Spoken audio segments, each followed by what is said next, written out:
The President, please be seated.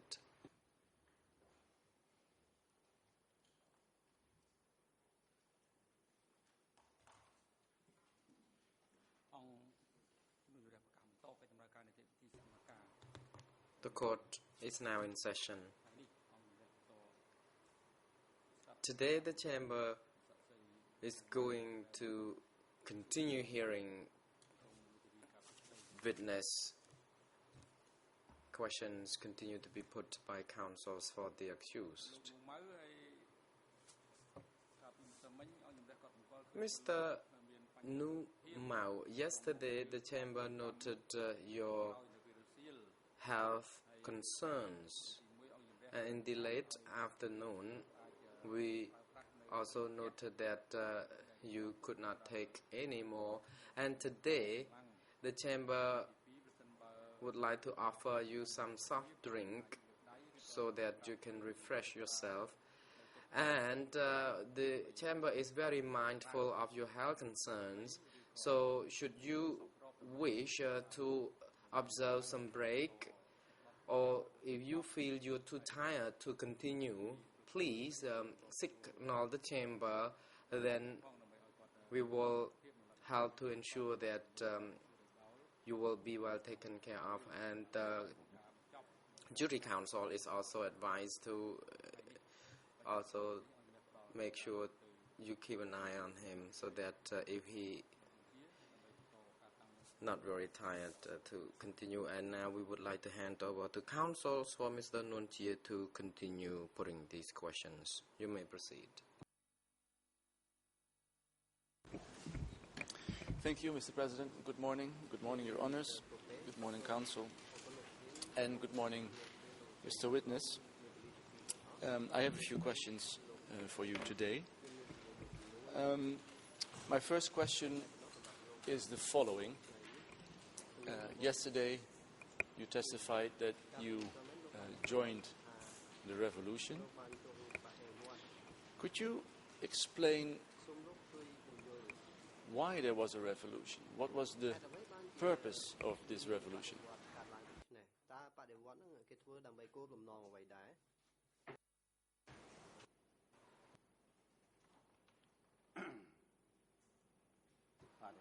Response. The purpose of the revolution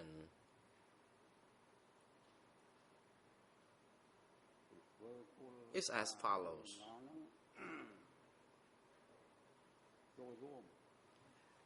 It was meant for us to participate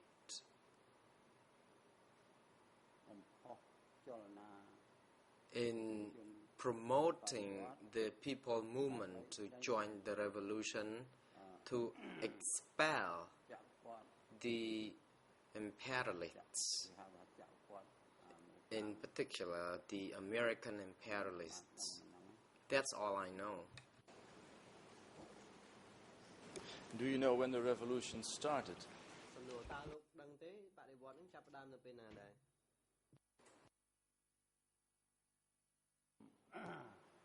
Response. I'm afraid my memory does not serve me well as to when exactly the revolution could have started. You may refer to the document for this, please. I think there are some records of my statement I discussed with the reporter or the journalist, and you may find it useful. Mr. Witness, do you know when the Communist Party of Cambodia was founded?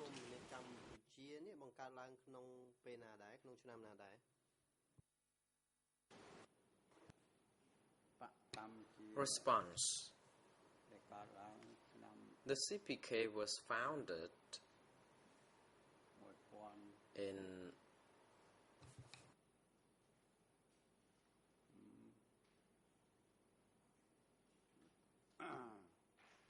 I think I don't remember this exact date. I know it was founded, but I forget the year it was founded.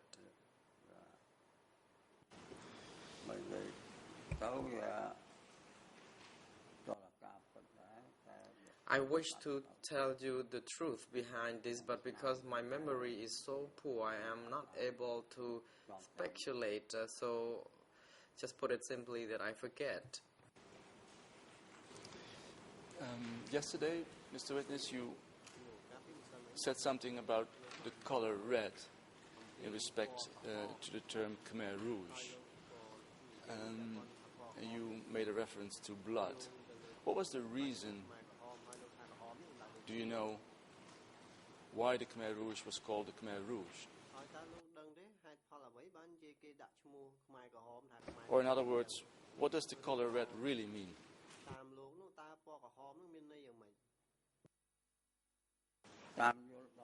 Response. I am of the opinion that the term Khmer Rouge or Red Khmer was about blood. Red is the color of the blood, and that blood here belonged to the people who engaged in the resistance movement. So this blood comes from the people who were killed joining the movement. I agree with you, Mr. Witness, that red is the color of blood. But does red, do you know, also signify something different when it comes to the Communist Party of Cambodia or the Khmer Rouge?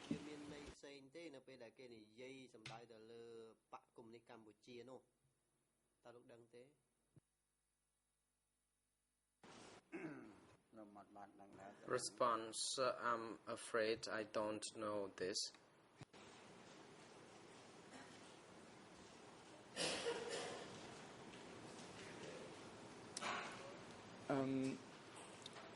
Mr. Witness, do you know what the standing committee of the Communist Party of Cambodia is?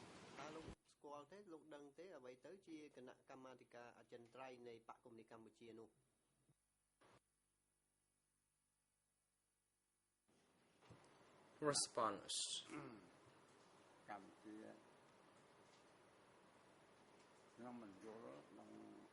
I don't understand the CPK or that committee. I just don't understand why such a party was established. And I believe that this Cambodian party was established for the purpose of gathering up forces to fight against the Lol regime. Let me ask it differently, Mr. Witness. When you joined the revolution in the years after, have you ever heard the words standing committee?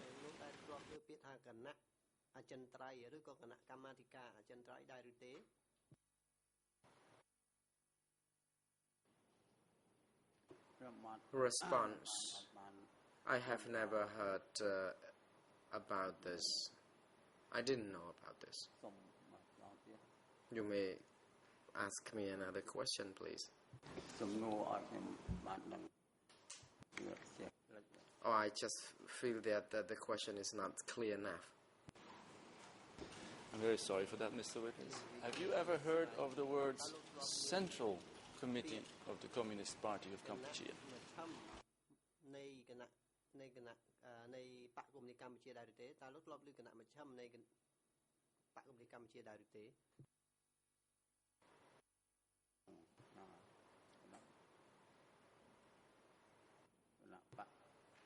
Response.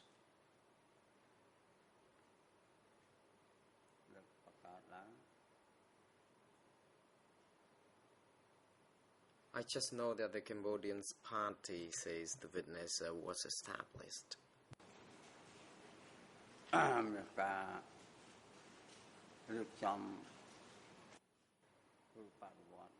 And of course, the main purpose of establishing this party is to make sure people can join force for the revolution.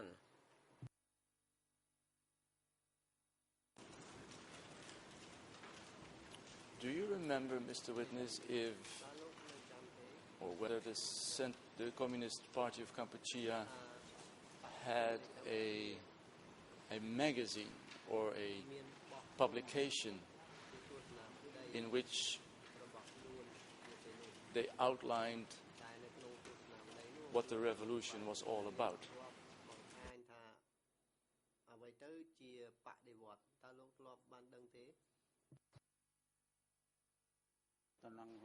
Response: I'm not aware of this.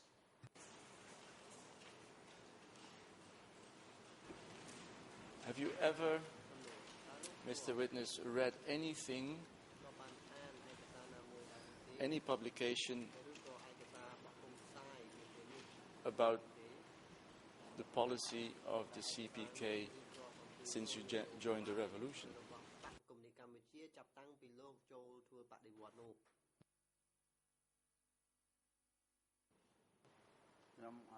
Response: no, I haven't. I haven't read any publications, as you said. Never.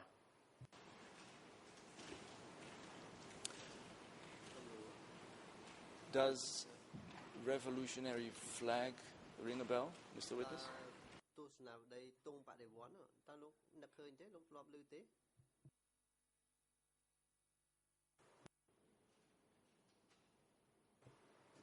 Response: no, it doesn't.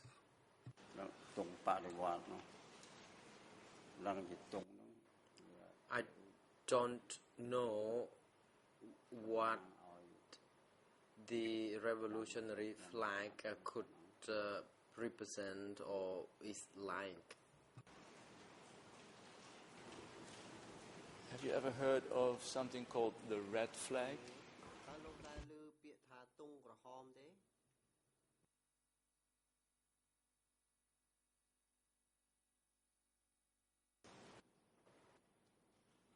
Response: yes, I have. What do you remember about it?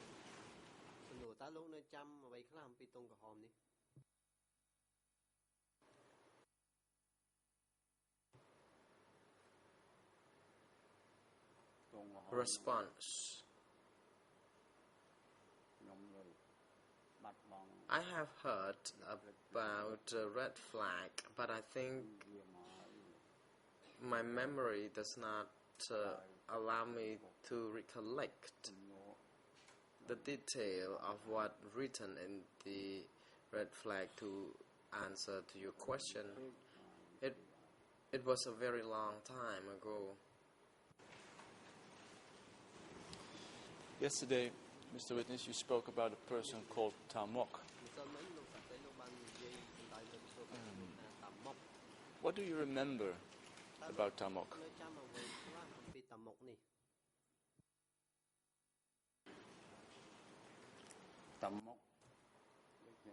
Response: Tamok was in the military, and Chansi was in charge of political affairs, and these people were in charge of educating cadres from various villages and communes. My question, Mr. Witness, was more about what do you remember of him as a person? Have you ever spoken to him like we do now, face to face, for instance?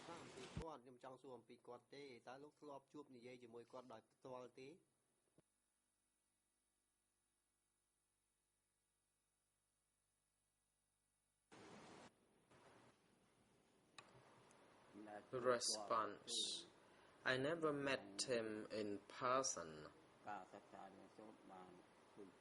but I saw him during study sessions. The study sessions where commune cadres and cadres from the sector also attending. So tell me if I'm wrong, so the only time that you saw Tamok was when you were in the presence of 150 or 200 or 300 other cadres. Is that correct?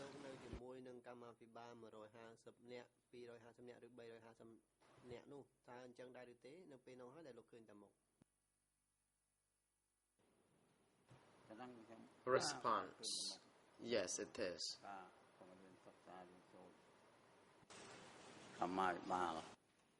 Yes, it is. I saw him in the study sessions when other cadres also joined.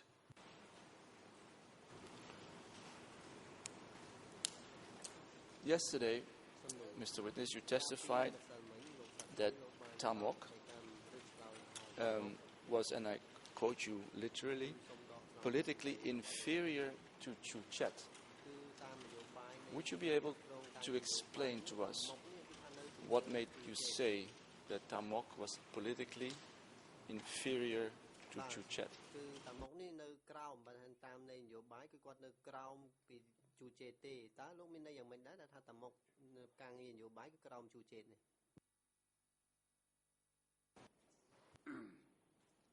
Response: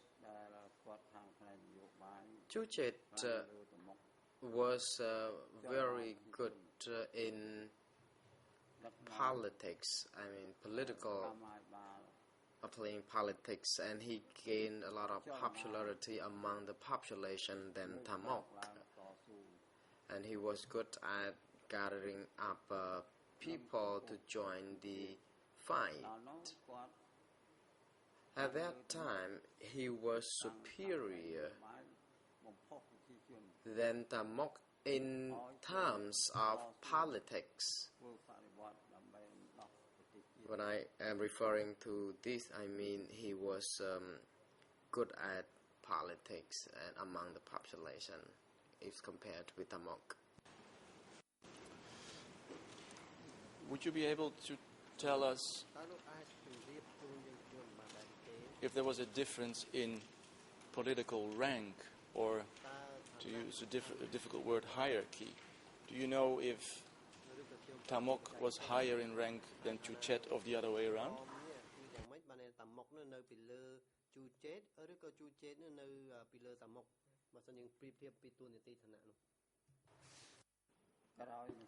Response: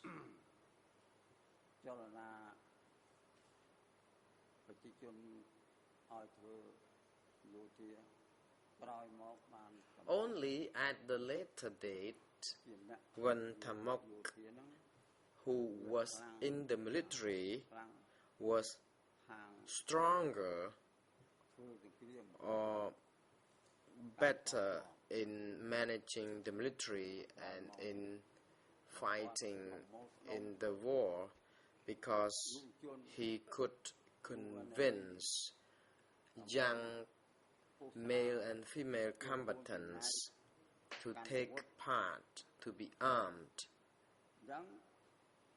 in this movement. And Mr. Chansi was only good in politics, and he was not in charge of the military, so he could only convince the cadres, the civilians, to be on his side. But as I indicated, it was Tamok who could convince the combatants to join him. So that's all. My question, Mr. Witness, was if you are able to tell whether Tamok was higher in the terms of hierarchy than Chuchet. Do you know that or not?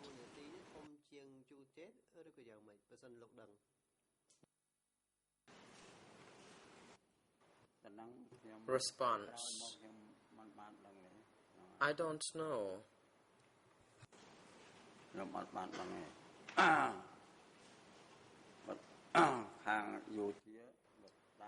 Because, as I said, Tamok was more superior in military when Chuchet would be more superior in the civilian population.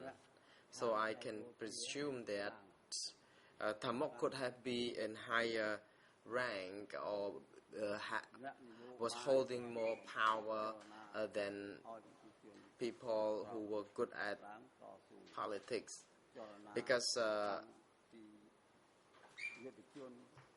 he was engaged in gathering up a lot of people to join him in the fight, and but that also thanks to Chuchet, who influenced the civilian to take part in these study sessions. So all in all, the military and the civilian would join together to become one force. So these people were good or powerful in their own respective domain. And with that, I cannot say exactly whether any one of them is more powerful than another. I will interrupt you, Mr. Witness. Let me ask one more question on this subject. Do you know the respective positions of Tamok and Chuchet after 17 April 1975?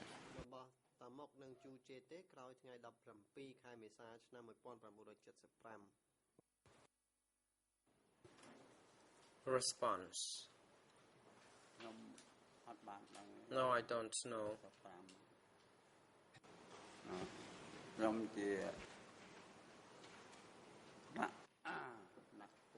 I was at the commune committee level. The position was not placing me right in the right place to know about this, but I did engage in political study sessions, and later on I just don't know what happened.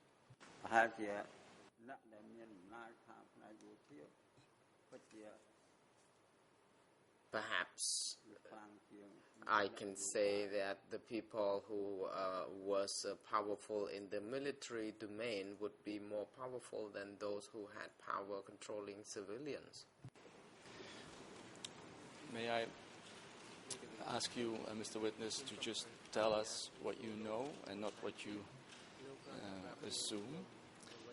Having said that, let me go back to this political session, the study session in which both Tamok and Chuchet were present. Now, yesterday you said something about a difference of opinion between the two. Could you expand a little more as to what those two people were disagreeing about?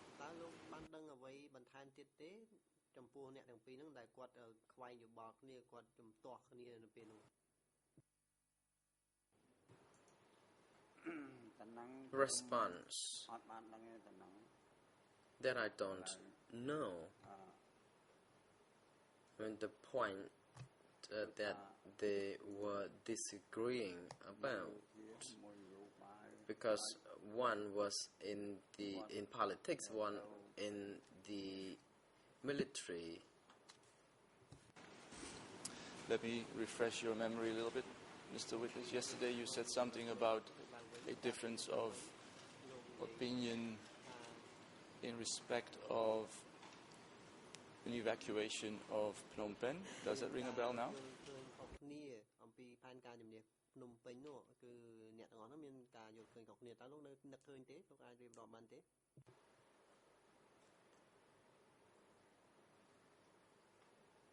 Response: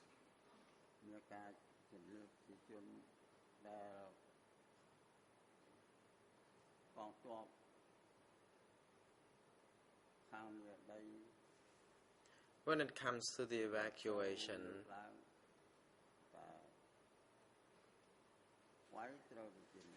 the opinion or the position of the military of the Southwest is very firm. It is that whenever the battle or the victory was when we won the victory over a place, then the people had to be evacuated, and this is the firm policy of the soldiers in the Southwest.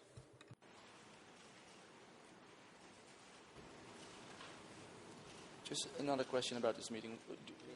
I'm not quite sure whether you said this political session or education session was in 1973 or 1974. Do you remember which year, and do you also remember the month of that year when these sessions took place?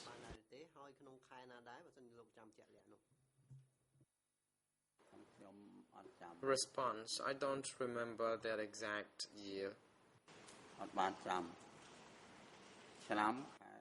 I don't remember the date. I cannot recollect it. Even the names of individuals whom I knew very well could not be recalled.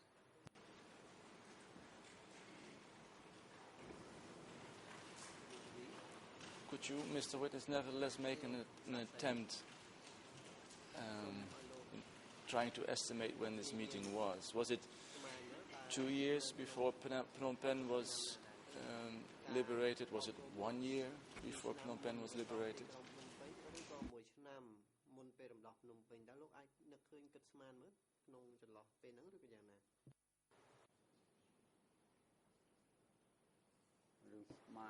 Response: I can say that it happened before the people were evacuated. I can presume that it could have happened before the event of the evacuation. So again, I try not to speculate, but my memory does not really serve me well, so I may put it that way. Now, when Tam Mok was speaking about the evacuation of Phnom Penh, do you remember exactly what his arguments were? What did he say about a possible evacuation of Phnom Penh?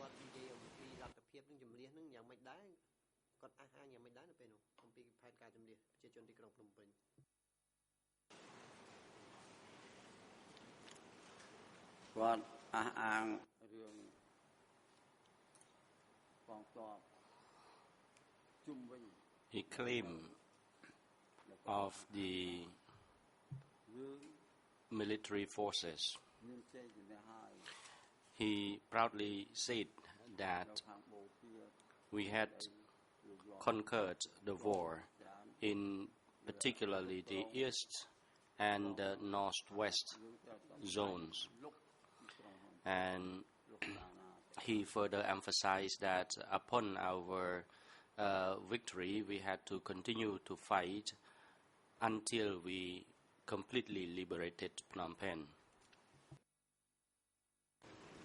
I understand what you're saying, Mr. Witness, but my question is, did Tam Mok explain why, after a military victory, the whole city of Phnom Penh had to be evacuated?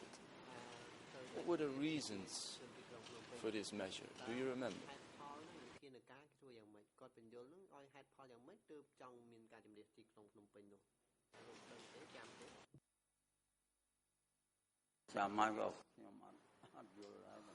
It has been many years since then, and I did not understand it either because it was purely military affairs. At that time, Phnom Penh was under siege by concurring military. It has been many years anyway. I cannot recall it very well.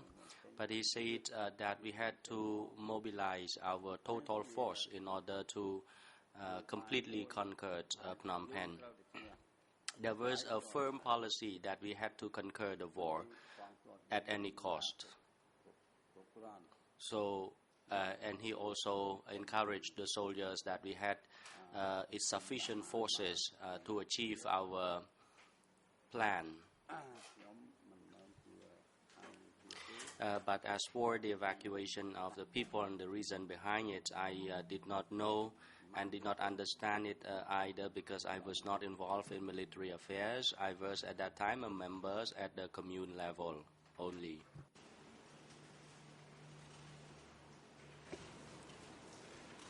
Do you remember, Mr. Witness, if at these political study sessions a subject was also the bombing from the air, from B-52 planes? Do you remember that?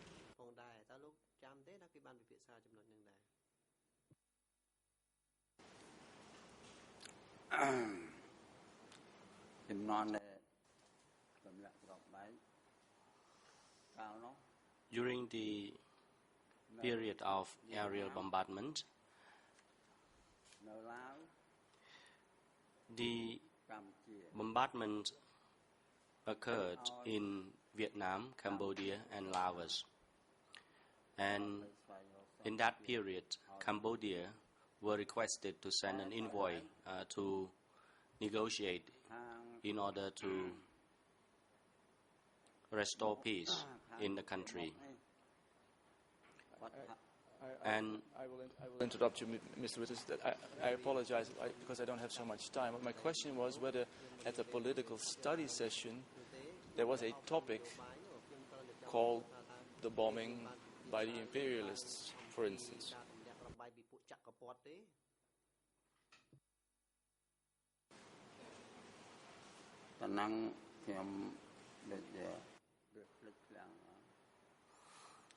I cannot recollect on this point. Do you remember if Tam Mok spoke about the refugee situation in Phnom Penh, maybe, or about the food problems in Phnom Penh?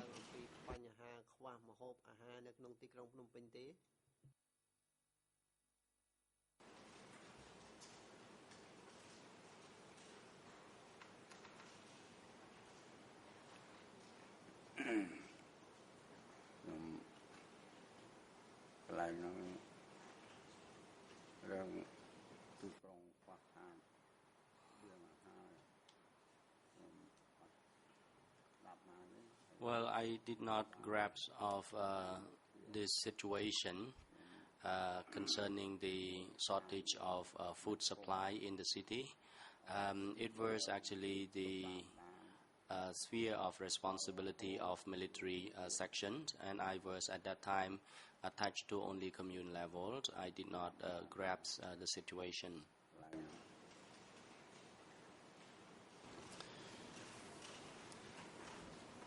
Mr. Witness, would it be possible that Tam Mok and Chu Chet never spoke about plans to evacuate Phnom Penh, and that your memory is failing you?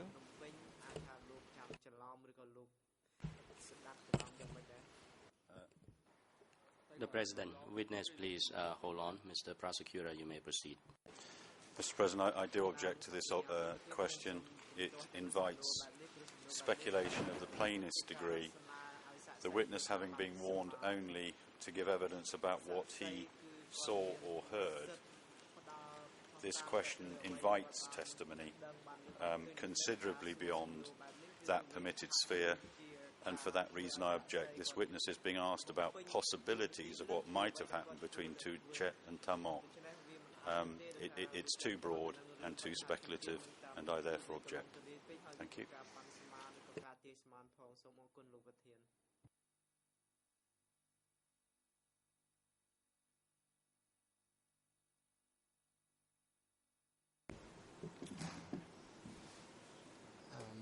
Mr. President, I'm merely putting the proposition to this witness actually in a friendly way, whether his memory might have failed him and that there was no such meeting.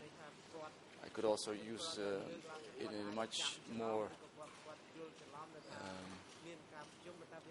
negative manner as the prosecution has been doing last week with Kyo Sampan's wife. I'm trying to be very polite here. I could also say, you're making this up, it's nonsense what you're saying, but I'm just trying to point to the witness the possibility that his memory is failing. And I think I should be allowed to ask that question.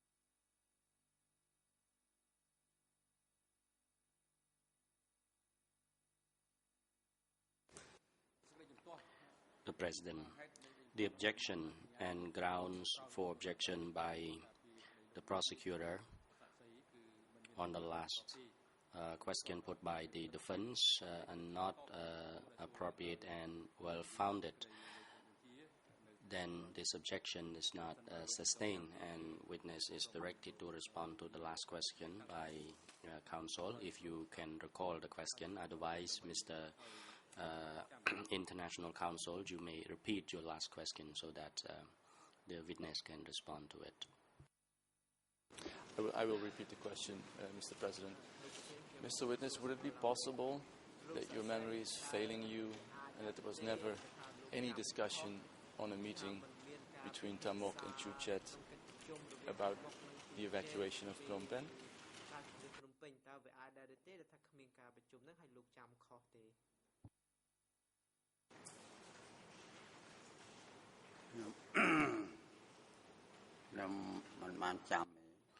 I do not recall.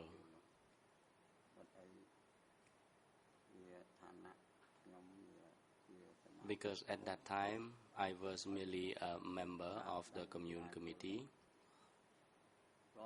My knowledge of the situation was limited.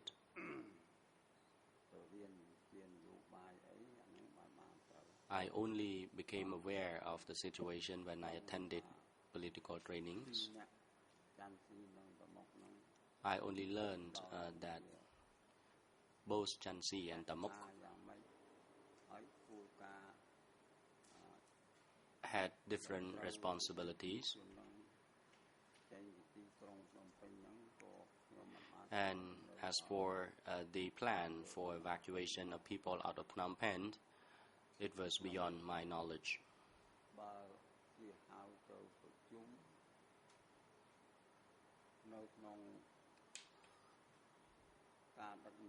When they invited me to a meeting conducted by Tasi, I attended the meeting, but the one organized by Tamok was a different one, because Tamok was in charge of military affairs.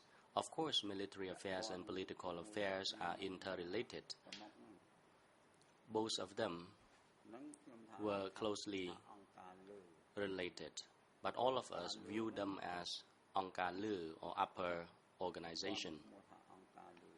We only knew it as upper organization, and I did not even understand what constituted upper organization. I have forgotten most of it. Thank you, Mr. Witness. I would like to move on. You mentioned a person yesterday called Hu Nim. What can you say about Hu Nim? Did you know him personally, for instance? Did you ever meet him?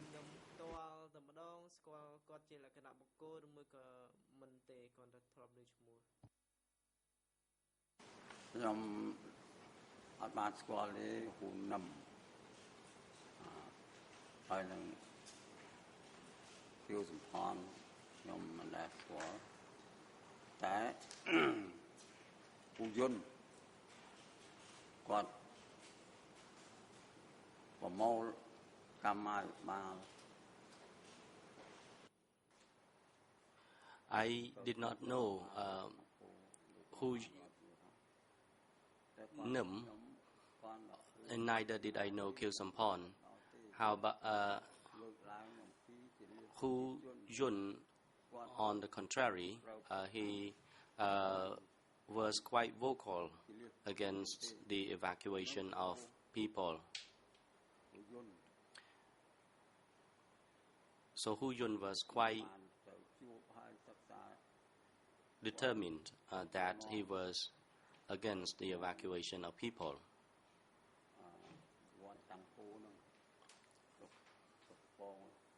And he also made that clear in Tangpo village, Pung district of Kampong Speu province.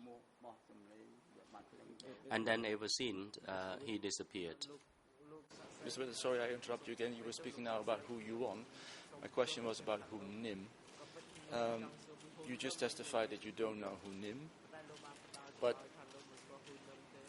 I believe you also testified that you thought Hu Nim was like Khieu Samphan against the evacuation of Phnom Penh, or am I mistaken in this? Mr. President, there was no evidence yesterday from this witness about Hu Nim being against evacuation. Can I clarify for my learned friend's benefit that the reference to Hu Nim arose when I was reading an extract of the document, and I'll get the page.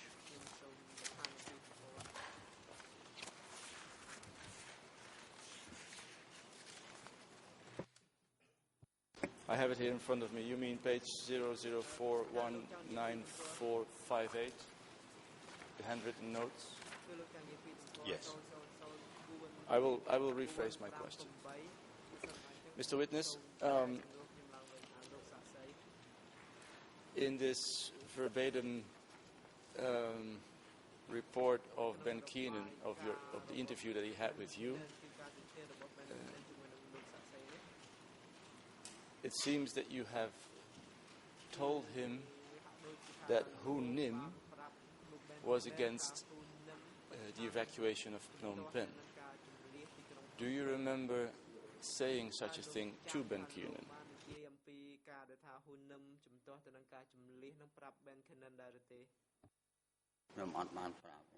No, I did not say so to Ben Keenan. I only mentioned that Hu Yun was against the evacuation, not Hu Nim. Hu Yun convened a general meeting in Tangpo Pagoda in Pok, and Khieu Samphan did not actually. I did not mention anything about Khieu Samphan either. But Hu Yun was the one who convened a general meeting in Tangpo Pagoda. I was from a far distance anyway, because at that time there were many people in the pagoda compound listening to his address. I did not know him personally. I only heard of him. Hu Yun, I could only see him from the distance. But since then, I have never seen him again. Mr. Witness, are you saying or maybe implying that you never spoke to Ben Keenan about Hu Nim because you didn't know Hu Nim? Would that be a fair conclusion for me?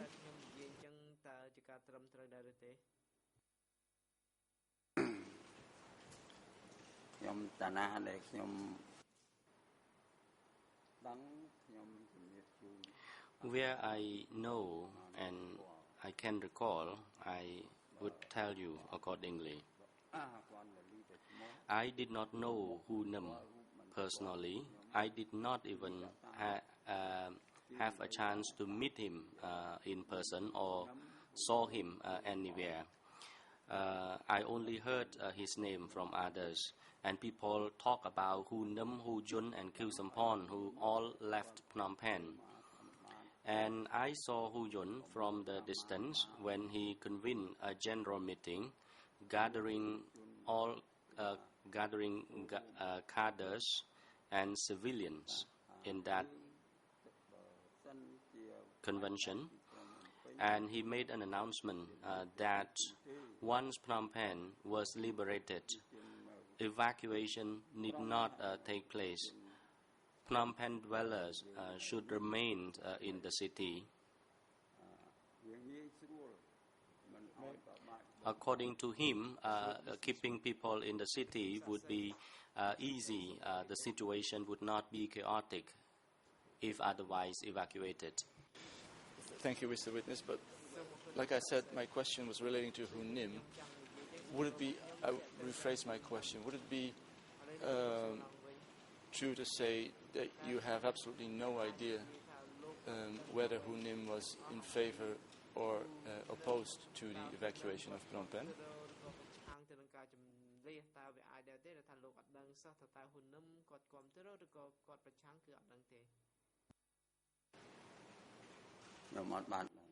No, I do not know that. Okay. Thank you, Mr. I knew nothing of Hu Nam. I will leave further questions on Hu Yuan and Khieu Sampon to my colleagues, so I will move on to another subject, Mr. Witness. Yesterday, you spoke about approximately 100 Lon Nol soldiers, former Lon Nol soldiers, who were coming from Phnom Penh and who were kept, if I remember correctly, close to a pagoda. Do you remember testifying about that yesterday?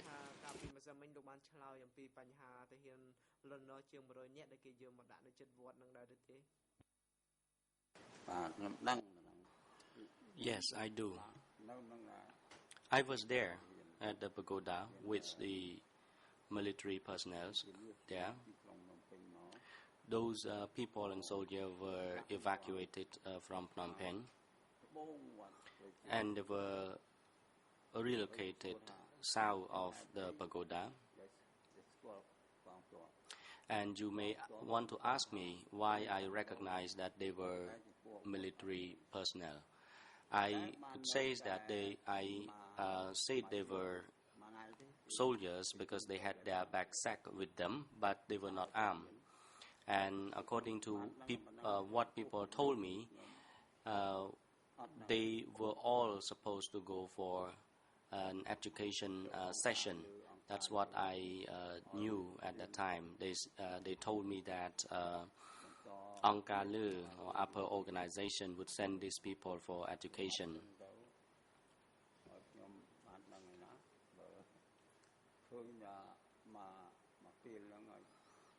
I never saw them again because that was the only time I saw those soldiers. And the number of soldiers and people over there could number to hundreds, or could be a little less than 100.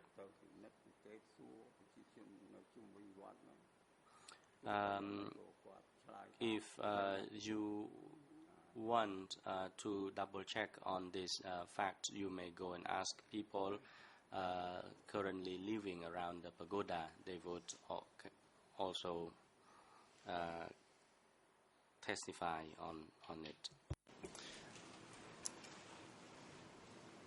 I would if I could, Mr. Witness, but that aside. Do you remember yourself actually speaking to one of these 100 former Lon Nol soldiers?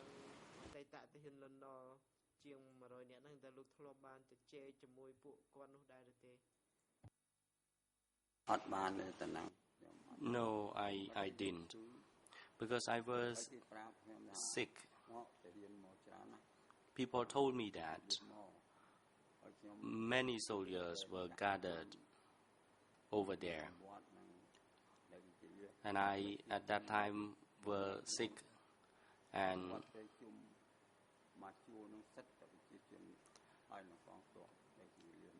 south of that pagoda, there were lots of evacuees, civilians and military, and they asked us to contribute food stuff for them to eat, and we saw some of them were carrying their babies along, some were pulling the cart with them, carrying some belongings with them.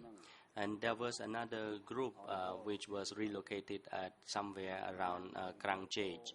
And they asked those people to surrender certain belongings like cars or motorbike and other belongings there. Thank you, Mr. Willis. But let us speak now only about these 100 Lon Nol soldiers. You said you didn't speak to them yourself. You heard from others that they had maybe spoken to them. The people that were speaking about these 100 Lon Nol soldiers and that they were coming from Phnom Penh, did they tell you how they knew that these soldiers were coming from Phnom Penh?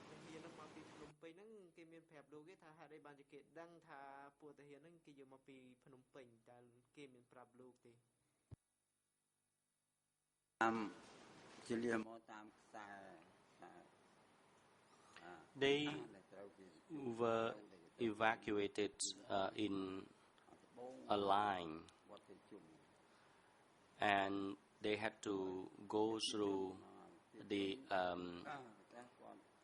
a corridor south of a pagoda, and people were at that time requested to provide some rice or food stuff for these people, and then these soldiers and evacuees were sent further. It was quite close to the pagoda, and it was approximately only 100 meters away from the pagoda. I was staying there, and I was seriously sick. Then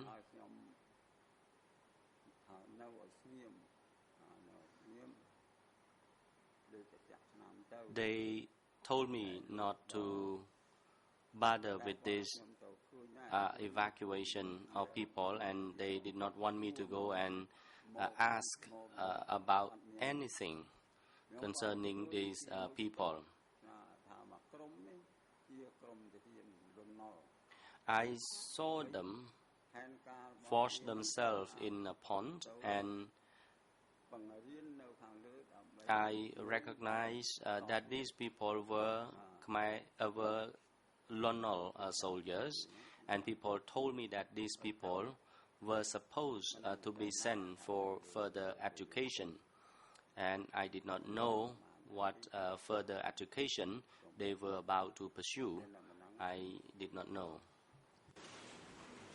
My question, Mr. Witness, was whether the people who told you that these Lon Nol soldiers were from Phnom Penh, how in fact they knew that they were from Phnom Penh. Did they speak, for instance, to these Lon Nol soldiers? Can you enlighten us on this?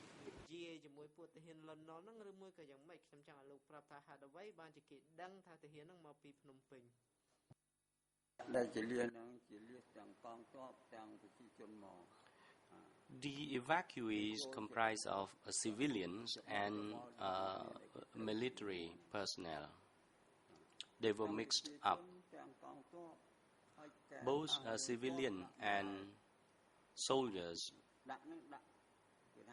were all evacuated, but when it comes to their relocation, they were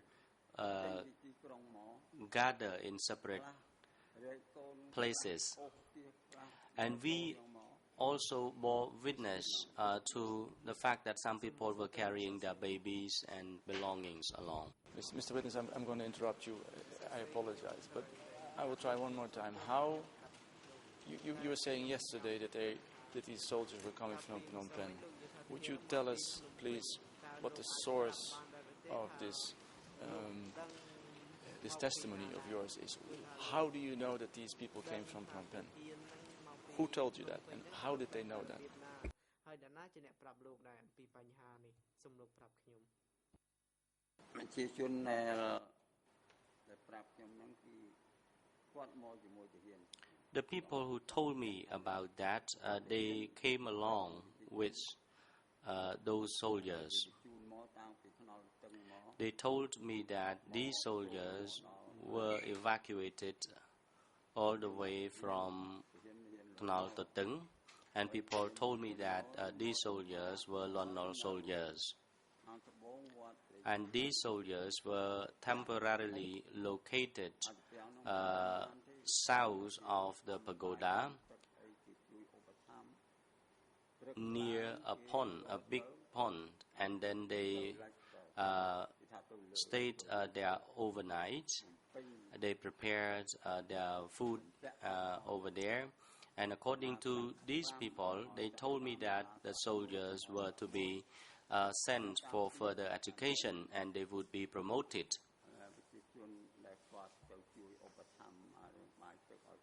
And those people who came to request the people to provide rice and foodstuff for those soldiers and evacuees told me accordingly.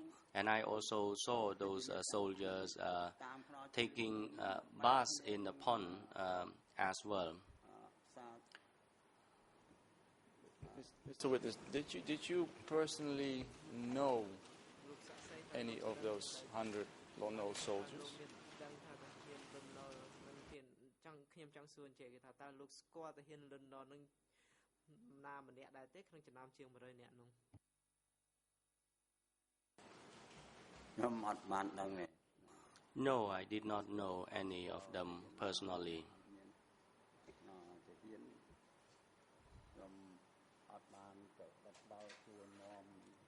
I never communicated with those soldiers. I didn't bother to ask them where these soldiers were from, but the evacuees who came along with the soldier told us that at the intersection in Tribunal Toteng, these people, civilian evacuees, were supposed to turn to Cheung Ras, and they met with those soldiers as well, and then they stay overnight in Cheung Ras near a pagoda, as I said, and there were up to thousands of them. Thank you, Mr. Witness. But my question was whether you knew them personally. Your answer was no. Now my question to you is the following. Yesterday you said that, and I quote you literally, they never returned. Now, if you didn't know any of these soldiers personally, how would you be able to tell, or how would you know that they never returned?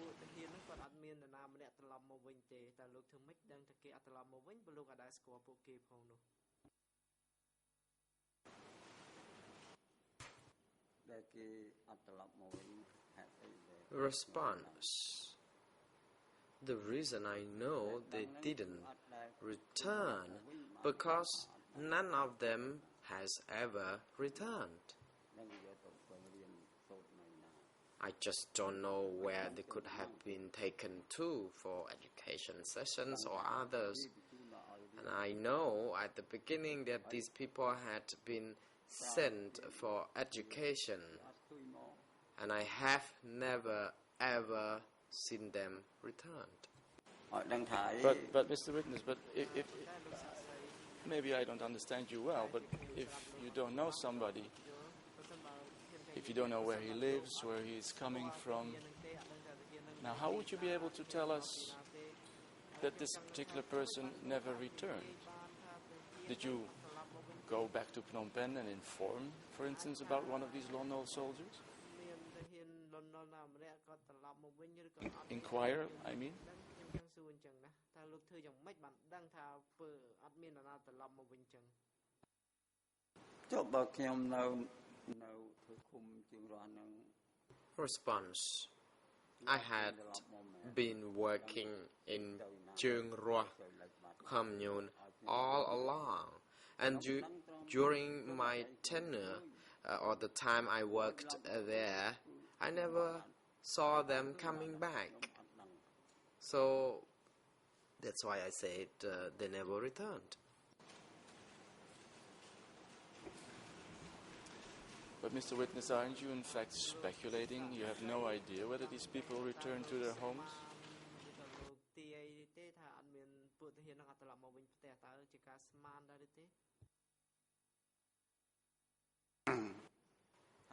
Response: You can either say I speculate, or you can either say I tell you the truth because they never return. A final question, Mr. Witness, on this subject. You also said yesterday that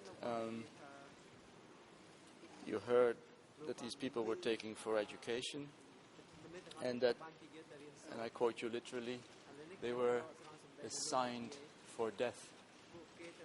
Have you actually witnessed yourself that any of these 100 lone wolf soldiers were killed?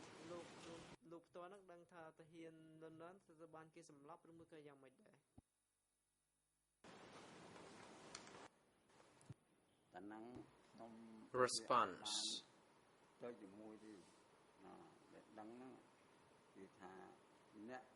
I never been with them, but I know that people who had certain ranks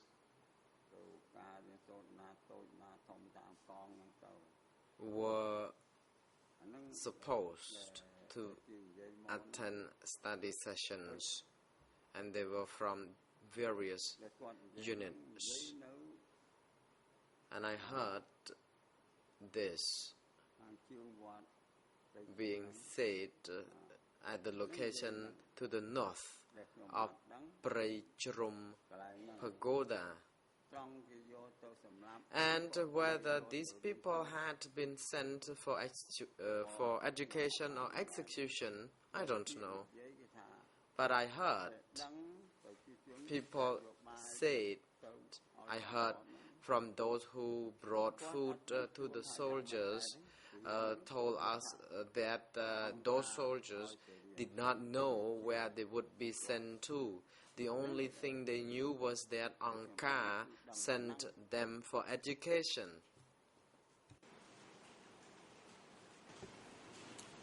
You said, Mr. Witness, that you have heard from people that these soldiers were sent for re-education. Were you able to determine whether these people that were telling you this really could know? Were they reliable sources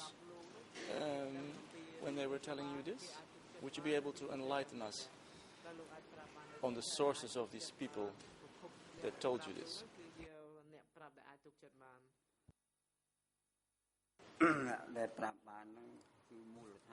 Response: The people who told me about this were the people of the base, those who delivered foods for these soldiers, and also the new people, the evacuees, had to engage in preparing the takeaway for these soldiers as well. And the base people engaged in bringing this food or preparing these foods for those soldiers.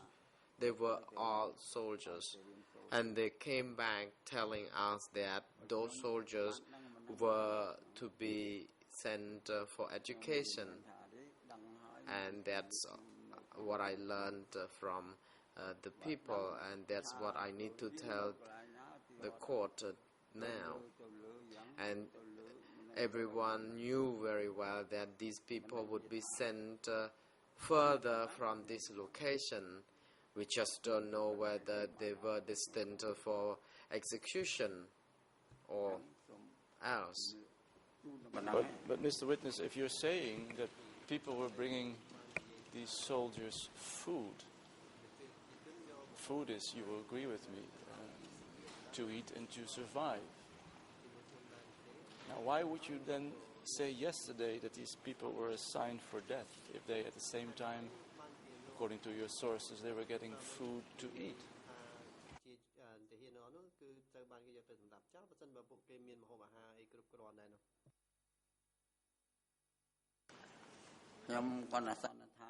Response. I just presumed that when people had to be sent further from this location, I believe it was most likely that they would be killed, because if they had not been killed, they would have returned. So my belief is based on the notion that I could never see them back. Thank you very much, Mr. Witness. You have enlightened me with your answers. Thank you, Mr. President.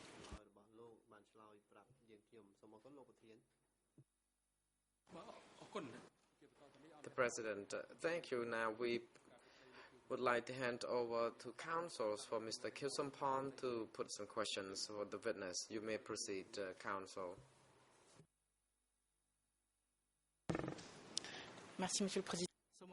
Thank you, Mr. President. Good morning to everyone in the courtroom and to the parties, and good morning, Mr. Numao. My name is Anta Gise. I am Co-International Counsel for Mr. Kyusampon, and I would like to put a few questions to you as well, in light of what you stated yesterday and what you have stated today. If my questions are not clear, please do not hesitate to seek clarifications from me.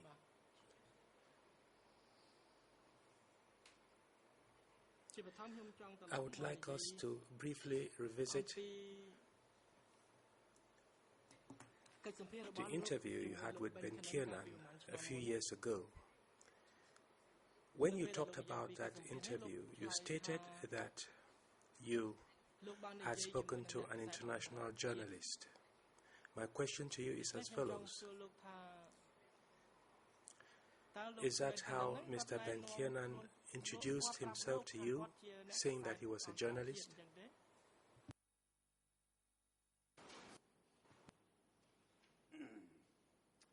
Response.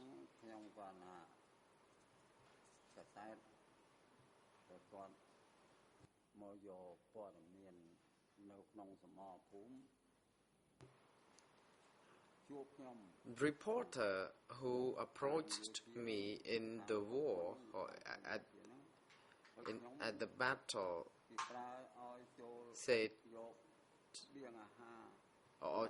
they just came to me when I was trying to collect or distribute food for the soldiers, and when I was engaged in gathering up people to collect the wounded. And amid of my mission, I was approached by the reporter who then conducted the interview. He asked me about the Khmer Rouge and where the Khmer Rouge could gather these forces and where this food could be brought from, and where the Khmer Rouge could bring them, the food,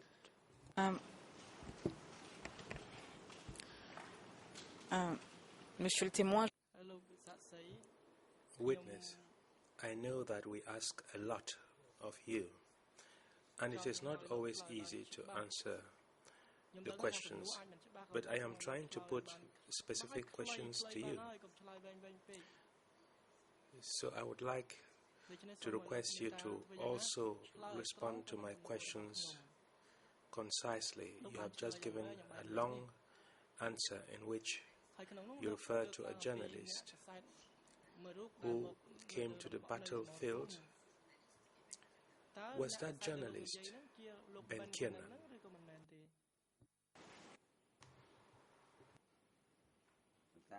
Response.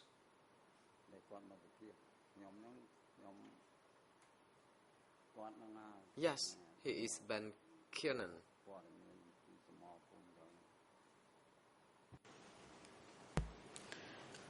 et pour répondre à ma... And to answer my previous questions, do you say that he is a journalist because that is how he introduced himself to you? Young man. Response. Yes, he presented himself as a journalist who came to obtain some information from me.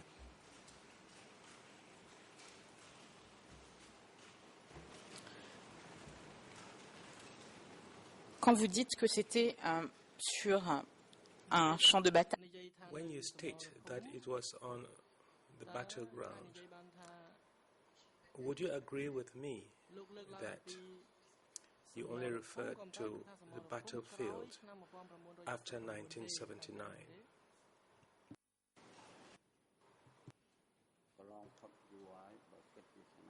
Response. Yes, it is over 30 years already since it happened. So it was a very long time ago. j'entends bien que c'était il y a... I do understand that that was a long time ago, but my question to you is whether it was after 1979, that is after the entry of the Vietnamese into Cambodian territory. Response.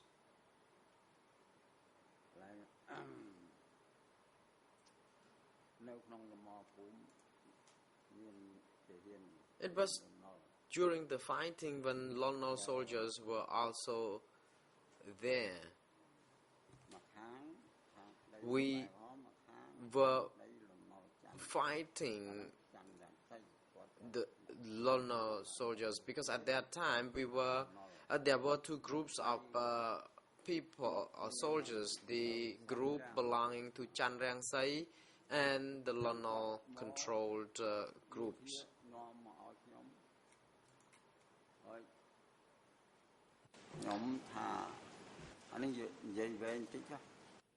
I may need to go a little bit further than this.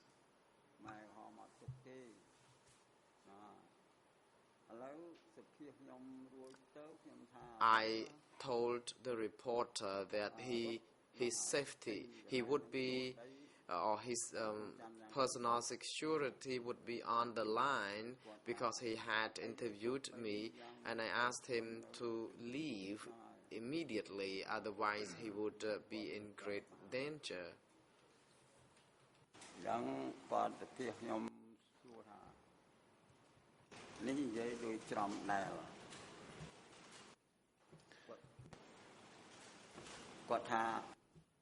He asked me these questions, and perhaps I will be repetitive in this. He asked about the food where the Khmer Rouge collected, and I said they would be brought from the rear, and then Monsieur le témoin, excusez-moi. I crave your indulgence, witness, for interrupting you. I would like you to clarify something. When I asked you on what battleground that scene you referred to with the journalist unfolded, you answered by saying that it was during fighting against Lon Nol soldiers. Do I understand you correctly that that interview with Ben Kiernan occurred before the 17th of April 1975? That is before the Khmer Rouge won the war against the forces of Lon Nol. Response. No, we were still fighting to win the victory over these Lon Nol soldiers, but it was a fierce fighting and it was a tug of war. No side won yet, and we had to engage in these battlefields, and everyone had to prepare to fight because the other group would not allow the opponents from other section come into their. And I think at that time there were heavy aerial bombardments, and people who had to bring food to the soldiers, although were in danger of these aerial bombardments. And I was asked to assist the other combatants, women and men. The president intervenes. Mr. Mao, can you please listen to the question carefully and respond directly to the question being asked? Please be brief. It is not appropriate at all to respond to the questions and that you stray away from topics being asked. And on another point, your health is not very good, so it would be very beneficial and useful to both of you and councils and the chamber if you respond so briefly and precisely to the questions being put to you. The question is simple, I believe. Council was asking you about the interview you gave to Ben Kiernan. Was it conducted before 1975 or after 1979? What would you answer?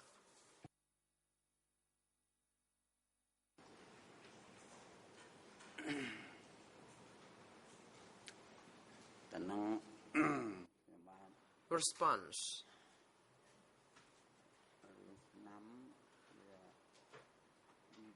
I don't remember the exact year.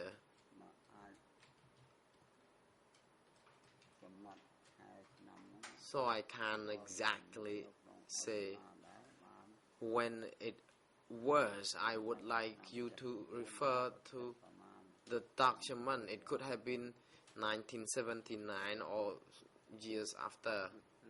I just forget it. I am sorry for this. La question. Witness, if you do not recall the date, you should bear in mind that you stated a while ago that you were talking about fighting against Lon Nol's soldiers. Do you confirm that point?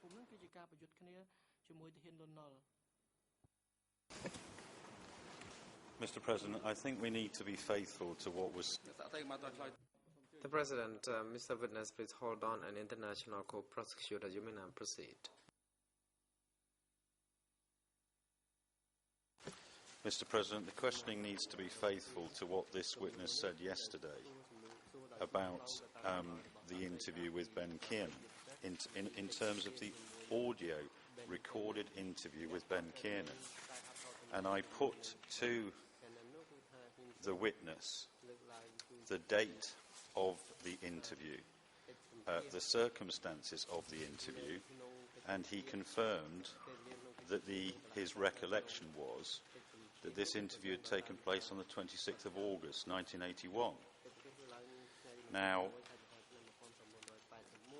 I object to the questions being put in the way that they are, given that that was his testimony yesterday about the date of the audio recorded interview with Ben Kiernan.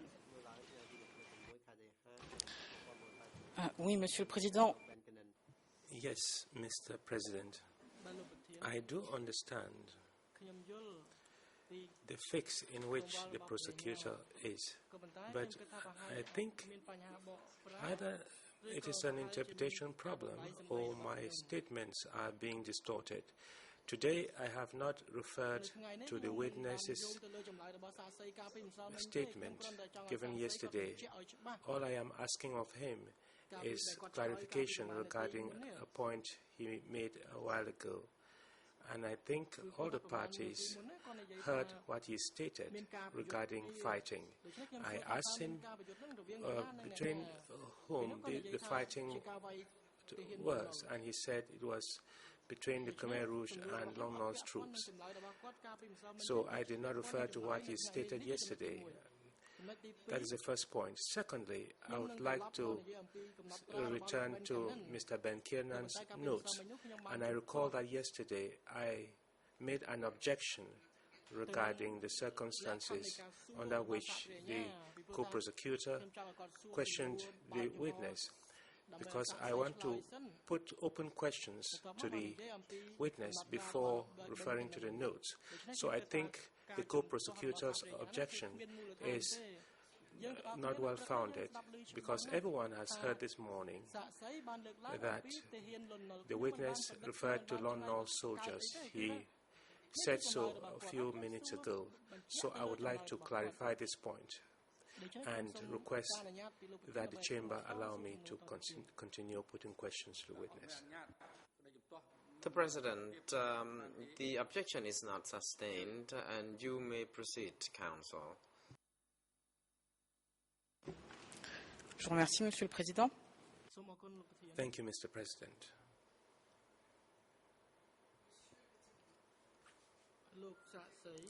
Witness, a while ago, you referred to a meeting between you and a journalist on the battlefield. When I asked you whether that journalist on the battlefield was Ben Kiernan, you answered by saying yes. And I went on to put this other question to you to refresh your memory.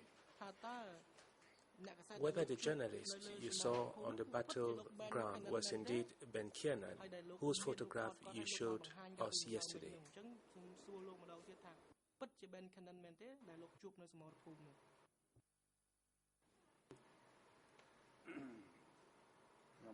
Response. Yes, I met with him in person.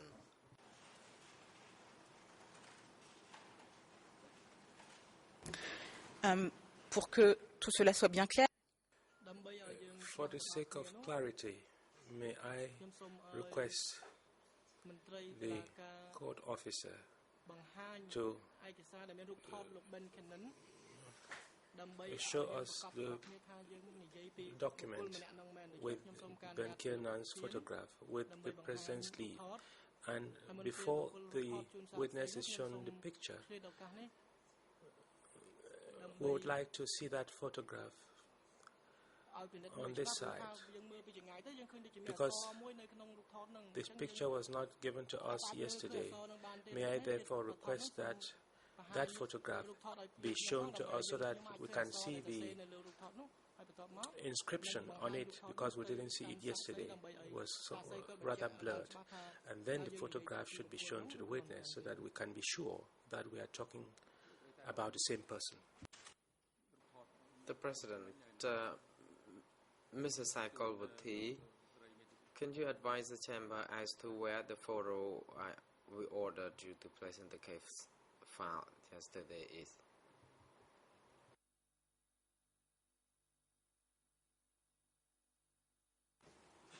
The President, the photo has already been sent to the CMS section so that it could be placed in the case file, and for this the photo cannot be brought to the chamber for display. And since it is now appropriate moment already for adjournment and that the witness appears to be rather tired, we may take a 20 minutes break, and that the next session will be resumed by 10 to 11. During this interval, the court greffier is now directed to assist to ensure that the photo can be returned to be displayed in the courtroom from the CMS section.